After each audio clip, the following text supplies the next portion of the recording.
Hi friends, आज जसं की 12 तारीख फर्स्ट शिफ्ट होती. म्हणजे पहिला दिवस होता पेपरचा. तर मग मी स्टुडंट्सचे इंटरव्ह्यू वगैरे बघितले यूट्यूबवर. तर मग काही काही जण म्हणत होते इझी होता, काही काही जण म्हणत आहेत हार्ड होता. जास्त जण तर म्हणत आहेत फर्स्ट अटेम्प्टपेक्षा सेकंड अटेम्प्ट हार्ड होता. तर मग असं बघून आणि क्वेश्चन्स पण बघितले मी 4-5. तर मला इझी वाटले, ठीकठाक वाटले मॅथ्सचेच. बाकी काही नाही, मीडियम टू हार्डच होते, इझी तर नव्हतेच. आणि आता फक्त हे 2च लेक्चर राहिलेत करायचे, ते पण 11चे. फक्त लेक्चर बाकी, स्प्रिंगचं बाकी झालं आहे आणि फिजिक्सचं पण झालं आहे. फक्त क्वेश्चन टार्गेटमधले क्वेश्चन सॉल्व करायचे राहिलेत AC करंटचे, बाकी झाले. आणि उद्या हे 2 झालं की आणि AC करंटचे क्वेश्चन आत्ताच करेन, मग झालं. मग उद्यापासून मी प्रॉपर रिव्हिजन करणार आहे सगळ्या ह्याची, फिजिक्स केमिस्ट्री मॅथची. प्रत्येक सब्जेक्टला 2-2 दिवस देणार आहे.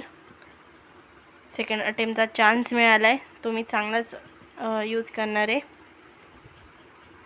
Thanks for watching.